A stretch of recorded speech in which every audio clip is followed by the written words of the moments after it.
I surprised my family during their celebration by revealing my success and power. My aunt was mid-toast when I felt my phone vibrate against my thigh, and the sound of clinking glasses around me suddenly seemed too sharp, too bright, like someone had turned the volume up on the whole restaurant.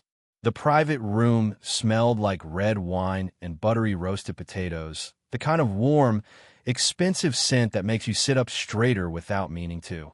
Everyone had that glossy, dressed-up glow. My cousins in stiff new outfits. My mom in a sparkly top she'd been saving for something special. My brother Blake in a navy suit that didn't quite sit right at the shoulders because he'd clearly borrowed it. He was standing at the head of the table beside a balloon arch that said congrats, grinning while Aunt Serena talked about family legacy and hard work like she was narrating a documentary. I was in the corner seat by the wall, half hidden behind a vase of flowers, and I could feel my own heartbeat in my wrists because I already knew the script they were about to run. The part where they lift Blake up. The part where they remind everyone of me. The disappointing one. The cautionary tale. The supporting character they only remember when they need someone to carry something. My phone buzzed again. I glanced down under the table, screen lighting my lap. We're pulling up now. You still good to meet before dessert? Kendra. My throat tightened. My fingers went cold around the stem of my water glass. I looked back up just in time to hear my aunt say, "And Blake, sweetheart, we're all so proud you didn't let distractions get in your way the way some people do. You stayed focused." Her eyes slid to me for a heartbeat, casual, practiced, like she hadn't just stabbed me in front of 30 people. A few relatives chuckled. My mom's smile flickered bigger, like she was proud of the joke landing. Blake's grin twitched, almost guilty, then steadied again because he's learned you don't interrupt when the family is doing what it does. Someone at the other end of the table muttered, "Amen," and I felt heat climb my neck. I tasted that metallic tang you get when you're trying not to cry or yell. My mom leaned toward me, her perfume thick and sweet, and whispered without moving her lips, "Just smile. Don't make it weird."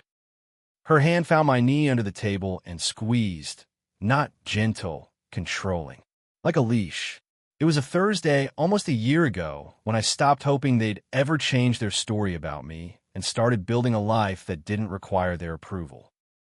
I remember the exact night because it was raining sideways, the kind of rain that makes streetlights look smeared, and I was standing outside my tiny apartment building with a cardboard box full of my stuff because my ex had accidentally mixed my keys in his pocket and then went conveniently unreachable. My mom called while I was balancing the box on my hip and trying not to slip on wet concrete. I answered because some part of me still thinks if I just show up enough, they'll eventually treat me like I belong. She didn't ask if I was okay. She didn't ask where I was going. She said, "Your father says you're going to end up back on our couch again. Don't embarrass us. Blake has his interview next week." That was it. That was the whole conversation. My mess was an inconvenience. Blake's moment was the priority. I stood there in the rain, soaked, holding my stupid box, and something inside me went very still. Not rage, not tears, just a clean click of understanding. I was never going to be the main character in their version of our family. They needed me as contrast, the example, the what not to do. And if I wanted peace, I had to step out of the story entirely. So I did, quietly. I stopped explaining myself. I stopped fighting their assumptions. I stopped trying to win arguments with people who weren't listening. I worked. I saved. I rebuilt. And I didn't tell them much, partly out of self-protection and partly because it felt weirdly powerful to keep something for myself for once. In my family, Blake is the sun and the rest of us are planets expected to orbit without complaint. He was always bright, always destined, always just going through a phase when he messed up. Me? I was sensitive. Dramatic, not built for pressure. If I got overwhelmed, it was proof. If I succeeded, it was luck. If I set boundaries, it was selfishness. When I dropped out of my first degree at 19 because I was having panic attacks so bad I couldn't breathe in lecture halls, my dad told everyone I couldn't hack it. When I worked 2 jobs and took night classes to pivot into operations and logistics, my aunt called it a little admin thing. When I got promoted the first time, my mom said, "Don't get ahead of yourself." Blake failed out of an apprenticeship, and it was a learning experience. I left a toxic relationship, and it was you always choose chaos. The narrative never moved. I was the problem. Blake was the promise. The irony is I've always been the steady one when it actually mattered. I'm the person who remembers birthdays, who shows up to hospital visits, who knows which cousin has a peanut allergy, who can take a messy situation and turn it into a plan. But steadiness isn't glamorous. It doesn't get applause. It gets used. The invite to this celebration had come late, like everything that involves me. A group text from my aunt. Dinner Sunday to celebrate Blake's big news. Hope you can make it smiling face with smiling eyes. No direct message. No, how are you?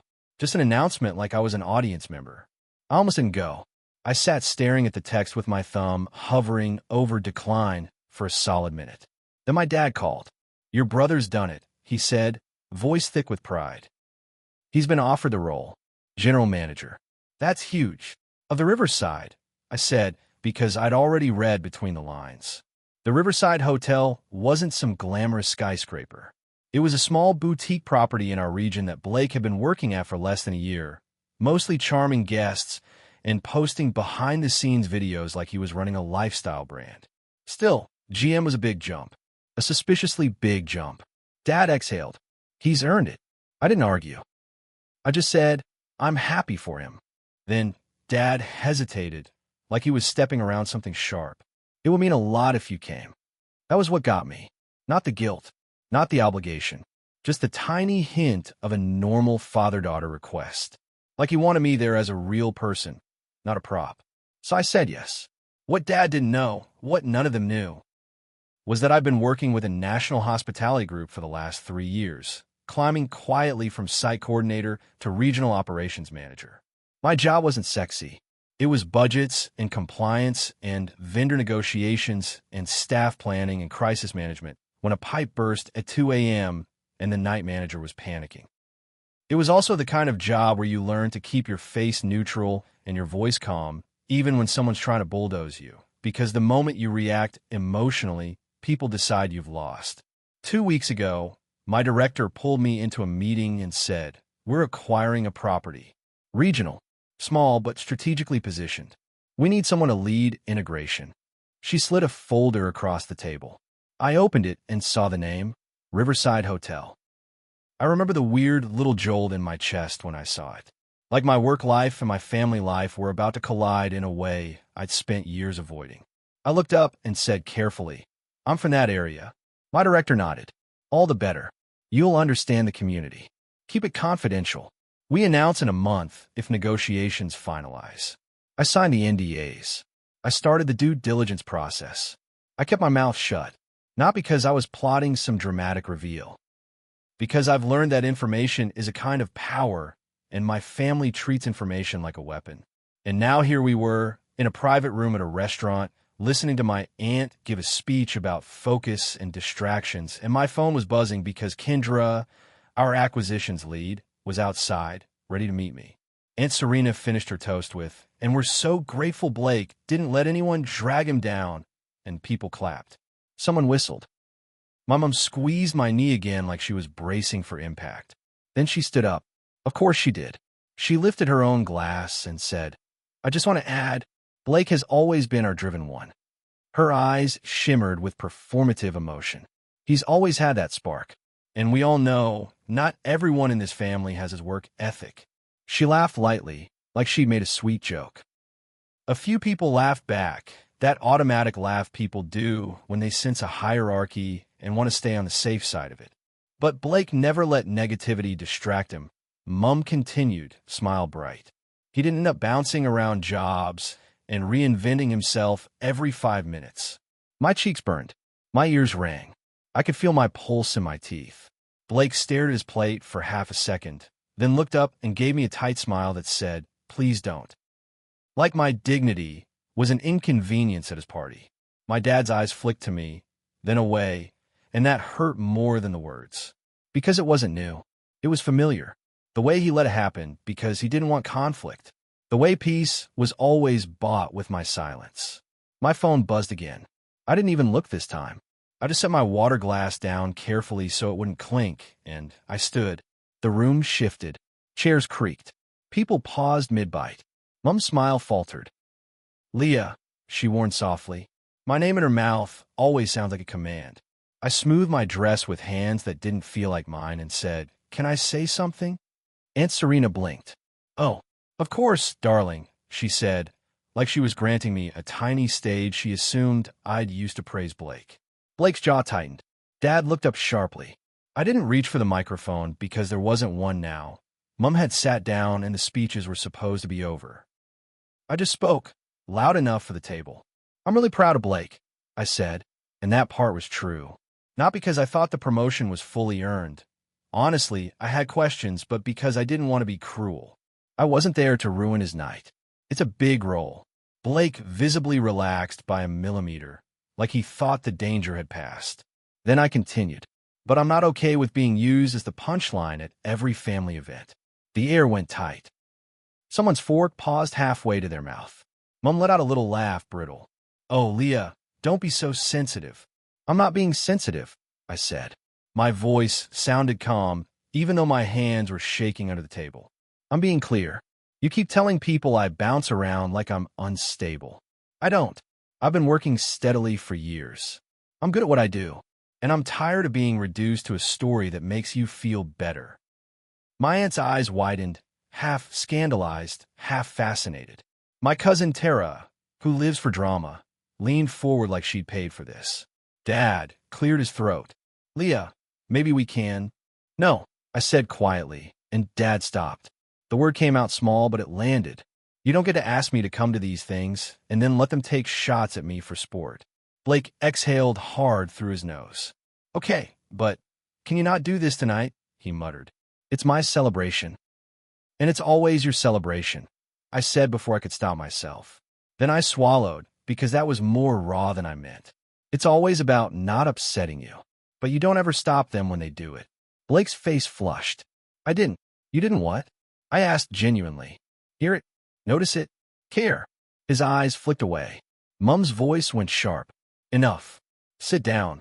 I felt that familiar urge to fold, to apologize, to smooth it over, to make everyone comfortable.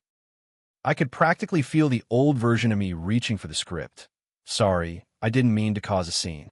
Then my phone buzzed again, and I remembered Kendra waiting outside, and I remembered my director saying, "You'll lead integration," and I remembered that my life exists beyond this table, that my worth isn't up for debate here. I took a breath. "Actually," I said, "I need to step out for a moment. Work-related." Mom scoffed. "Work," she repeated, dripping disbelief, like the word in my mouth was cosplay. I looked at her and said, evenly, "Yes. Work." Then I walked out. Not storming, not dramatic, just steady. My legs felt like they belonged to someone else. My heart was pounding so hard it made me slightly dizzy as I pushed through the restaurant doors into the cooler hallway. Kendra and Tom, our acquisitions lead and finance partner, were standing near the bar, both in business casual, both holding their phones. Kendra waved when she saw me. "Hey," she said warmly. "Sorry to crash your whatever this is." Tom smiled. "Congrats to whoever," he said, nodding vaguely toward the private room. He didn't know the details, just that I'd said I had a family dinner. I let out a breath that felt like it had been trapped in my chest for years. "Thanks for coming," I said. "We can meet quickly." We stepped toward a quiet corner. Kendra opened a folder on her tablet. "We're good," she said. "Just need your confirmation on the operational staffing plan.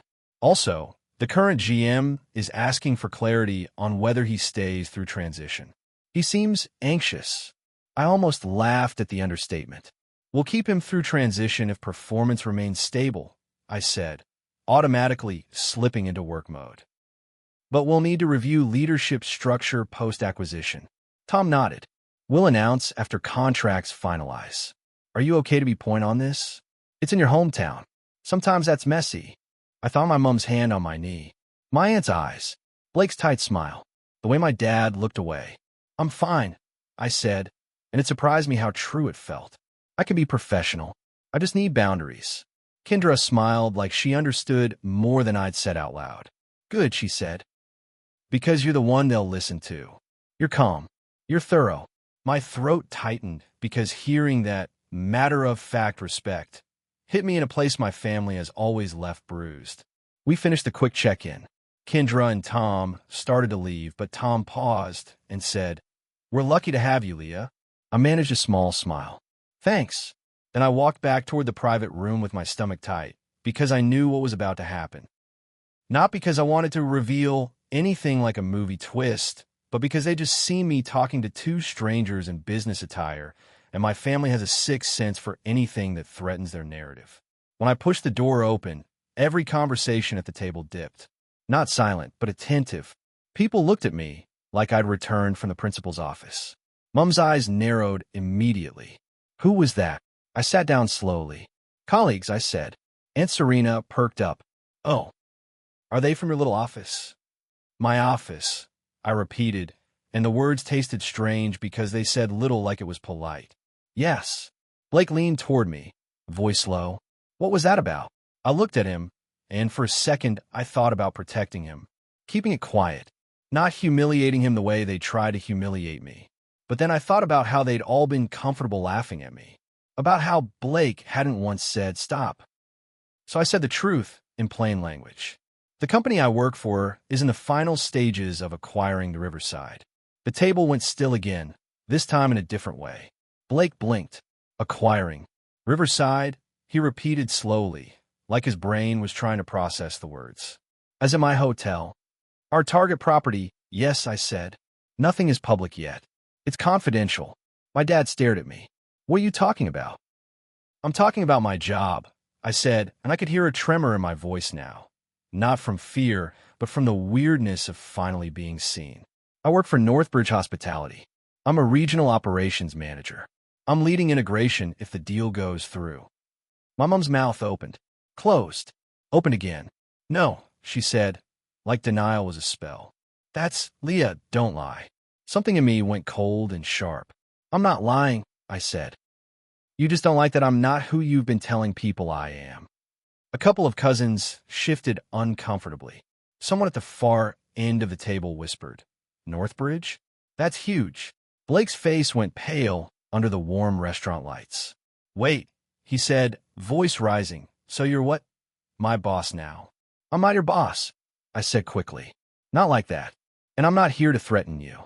But yes, I'm part of the team that decides how staffing and leadership transitions happen." Mum grabbed her wine glass like she needed it to stay upright. "Why didn't you tell us?" I almost laughed, because every time I tell you something good, you turn it into either a joke or a reason I should stay humble. Because you spent years calling me unstable. Because I didn't want this, I gestured vaguely at the table to be part of it. Dad's voice was tight. "Is this why you came?" "To show off." I felt the old ache flare. "No," I said, and my eyes stung unexpectedly. "I came because you asked me to, because it would mean a lot. I didn't plan for you to use me as a punchline." Aunt Serena tried to laugh, high and nervous. "Well, look at you," she said too brightly. "Our Leah, all grown up." My cousin Tara made a little sound like a snort. Mum's face shifted, and I watched it happen in real time. Disbelief turning to calculation. Pride trying to elbow its way in. The temptation to claim me now that I was useful. "Oh," Mum said, voice suddenly soft. "Sweetheart, we always knew you'd." "No," I said gently, but firmly. "Please don't do that. You didn't, and that's okay. But don't rewrite it now." Blake stared at his hands. His wife, Marissa, who had been quiet all night, finally spoke. "Blake," she said, "did you know this?" He shook his head slowly, like he was stunned. "No." Marissa's eyebrows lifted, and I could see her recalculating too. Not in a greedy way. More like she suddenly understood why I didn't laugh at the jokes. Why I didn't ask for help. Why I looked like I was bracing every time Mum spoke. My dad leaned back in his chair, staring at me like he was seeing a stranger. "So what?" he said. "You have some fancy title. That doesn't change anything." It did, though. Not in the way he meant. It didn't change who I am. It changed what they could get away with saying. "It changes one thing," I said quietly. "It proves you've been wrong about me. Publicly." The room stayed silent. No one wanted to be the next person to speak and step into the wrong role. Blake finally cleared his throat. If the Riverside gets bought, what happens to me? I looked at him, at the fear on his face. The same fear I've lived with for years, except he wasn't used to it. I don't know yet, I said honestly.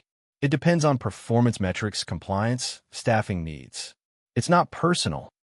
He flinched at not personal, like he'd assumed everything was personal.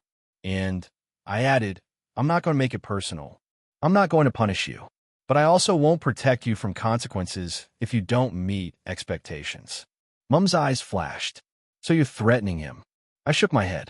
No, I'm describing reality. You know, the thing you keep telling me to face. My Aunt Serena opened her mouth, then closed it because even she could hear how ridiculous she sounded. My cousin Bree, who'd been quiet and tense all night, finally smiled a little, and it was the kind of smile that says, thank God, finally. Dinner limped on after that, but it was different. The jokes stopped. People became careful. My mom kept trying to steer the conversation back to safe topics. Weddings, baby names, holiday plans, but the air had changed. The story had cracked. Halfway through dessert, Mom leaned close and whispered, "Why did you have to do it like that?" I stared at the chocolate cake in front of me. My fork hovered. "Like what?" I asked. "In front of everyone," she hissed. "You mean the way you talk about me, in front of everyone?" I asked softly. She went quiet. Her lips pressed tight. Then she whispered, "We didn't know." "You didn't ask," I said. "You assumed." Across the table, Blake didn't meet my eyes. He looked small for the first time I could remember. Not pathetic, just human. Like the golden glow had dimmed, and he was left with himself. When dinner finally ended, people stood, chairs scraping, the room filling with that awkward post-conflict bustle. A few relatives came over to me quietly. One of my uncles, who usually ignores me unless he needs help with his phone, said, "Good on you," under his breath, then walked away like he was embarrassed to be kind. Dad lingered near the door, hands in his pockets. He didn't hug me. He didn't apologize. But he looked at me and said, "Drive safe." It wasn't much, but it was real. And real is rarer in my family than affection. Outside, the night air was cool and smelled like rain on pavement. I stood by my car for a second, breathing, letting the adrenaline drain out of my limbs. My hands were shaking again now that the performance was over. My phone buzzed. A text from Kendra. "Nice meeting. You handled that smoothly. Call me tomorrow. We'll finalize the rollout plan." Then another text. This one from Blake. "Can we talk?" "Not tonight, but soon." I stared at that for a long time. On the drive home, my mind kept replaying the moment Mom said, "Don't lie." The reflexive disbelief. The way she'd rather think I was lying than accept she'd been wrong. That's the thing about family narratives. They become more important than facts. I didn't feel like I'd won in a triumphant way. I felt wrung out. My chest ached. My throat hurt from holding my voice steady. But underneath the exhaustion, there was this quiet, unfamiliar relief. Because for the first time, they couldn't just pat my head and tell themselves I was the failure. Not with witnesses. Not with real-world context. Not after seeing me step out of the room and talk business like I belonged there, because I did. The next day, Mom called. I watched the phone ring until it stopped. She texted, "We need to discuss what you did." I didn't reply. I went to work. I ran meetings. I reviewed operational plans. I did my job. I ate lunch at my desk. I answered Kendra's calls. I lived in the part of my life that doesn't require my family's permission. A week later, Blake and I met for coffee. He looked tired, less polished, like the celebration had cracked something in him too. He stared into his cup and said, "I didn't know you were that." "That," I repeated. He grimaced. "Successful, powerful, whatever." I let out a short breath. "I'm not a superhero," I said. "I'm just competent, and I work hard." And I didn't want to keep proving it to people who enjoy not seeing it. He nodded slowly. "Mom said you did it to embarrass us." I watched him carefully. "Do you believe that?" He hesitated too long, then said quietly, I think you did it because you were tired." The honesty in that made my eyes sting. "Yeah," I said. "I was tired." He swallowed. I should have stopped them. The jokes, the comments. I always thought it was harmless. Like family banter. "It's not harmless when it's always aimed at the same person," I said. My voice stayed soft. I wasn't trying to crush him. I was trying to be understood. It teaches everyone how to treat you. Blake nodded again, jaw tight. I'm sorry, he said, and it sounded like it hurt to say. I didn't forgive him instantly like a movie. I didn't hug him over a latte. I just said, thank you for saying that. Then he asked, so what happens with the Riverside? I took a sip of coffee, buying a second. I don't know yet, I said, but I'm not going to protect you from a work. If you want to keep that role, you'll have to meet real expectations. He flinched slightly, then nodded. Fair. And that was it. Not a dramatic redemption. Just a small shift. A crack in the old structure. Here's what I learned. I guess, if there's anything to take from it, my family's power over me was never actually power. It was just repetition. Years of telling a story until even I started to half believe it. Years of making my silence feel like the price of belonging. The surprise wasn't that I had success. The surprise was that I finally let them see it without shrinking, without apologizing, without begging them to approve. I let the truth stand on its own feet in the middle of their celebration. I didn't chase anyone to convince them it was real. And the weirdest part? The moment they saw me clearly, just for a second, their jokes stopped being funny. Their confidence wobbled. Their control slipped. Because a scapegoat who refuses to play the role ruins the whole performance. I don't know what happens next with my mom. She'll probably try to rewrite this too, to tell people she always believed in me. I won't fight her on every retelling. I'm done wrestling stories. But I also won't participate in them anymore. If she wants me in her life, she'll have to meet me in the real one. As for me, I'm not walking around feeling like a queen. I'm walking around feeling like a person who finally stopped accepting crumbs. And if that's what power looks like, quiet boundaries, facts over feelings, a life that doesn't collapse when someone laughs at you, then yeah, I'll take it.